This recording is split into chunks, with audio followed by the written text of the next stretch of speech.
Voter പട്ടികയിൽ നിന്ന് പേര് നീക്കം ചെയ്തതിൽ ഹൈക്കോടതിയെ സമീപിച്ച് തിരുവനന്തപുരം കോർപ്പറേഷൻ മുട്ടട വാർഡ് സ്ഥാനാർത്ഥി വൈഷ്ണ സുരേഷ്.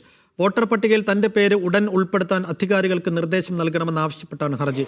പട്ടികയിൽ നിന്ന് നീക്കിയ നടപടി പുനഃപരിശോധിക്കണമെന്നാവശ്യപ്പെട്ട് വൈഷ്ണ കലക്ടർക്കും അപ്പീൽ നൽകി. രാഷ്ട്രീയ സമ്മർദ്ദത്തിന് വഴങ്ങി വോട്ടർ പട്ടികയിൽ നിന്ന് പേര് വെട്ടിയെന്നാരോപിച്ചാണ് വൈഷ്ണ ഹൈക്കോടതിയെ സമീപിച്ചത്. വോട്ടർ പട്ടികയിൽ നിന്ന് നീക്കം ചെയ്ത നടപടി നിയമവിരുദ്ധമാണ്. ഹിയറിംഗ് സമയത്ത് ആവശ്യമായ എല്ലാ രേഖകളും അധികാരികൾക്ക് മുൻപാകെ ഹാജരാക്കിയിരുന്നു. ഒരു മുന്നറിയിപ്പുമില്ലാതെ ഏകപക്ഷീയമായാണ് പേര് വോട്ടർ പട്ടികയിൽ നിന്ന് നീക്കം ചെയ്തതെന്നും വൈഷ്ണ ഹർജിയിൽ പറയുന്നു. വൈഷ്ണ വ്യാജ വോട്ടറല്ലെന്നും വോട്ടർ പട്ടിക അട്ടിമറിക്കാനുള്ള ശ്രമത്തിൽ തെരഞ്ഞെടുപ്പ് കമ്മീഷൻ ഇടപെടണമെന്നും പ്രതിപക്ഷ നേതാവ് വി.ഡി. സതീശൻ ആവശ്യപ്പെട്ടു.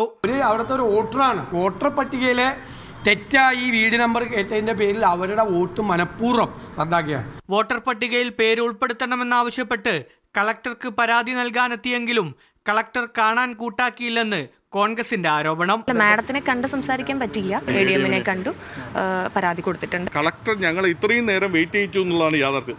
ഞങ്ങൾ ആ കുട്ടി ഒരു പരാതിയായിട്ട് പറഞ്ഞിട്ടില്ല. ഇത്രയും നേരം കാത്ത് അത് ആരുടെ ഇടപെടലിന്റെ അടിസ്ഥാനത്തിലാണ് എന്നുള്ള പരിശോധിച്ച് കമ്മ്യൂണിസ്റ്റ് മാർക്സിസ്റ്റ് പാർട്ടി എന്തിനിങ്ങനെ ഭയപ്പെടുന്നു? കോർപ്പറേഷനിലെ ഏതെങ്കിലും വാർഡിലെ വോട്ടർ പട്ടികയിൽ പേരുണ്ടെങ്കിലേ കൗൺസിലിലേക്ക് മത്സരിക്കാൻ കഴിയൂ എന്നതാണ് ചട്ടം. പട്ടികയിലെ വൈഷ്ണയുടെ PC നമ്പർ തെറ്റാണെന്ന CPM പരാതി അംഗീകരിച്ചാണ് വൈഷ്ണയുടെ പേര് കമ്മീഷൻ നീക്കം ചെയ്തത്.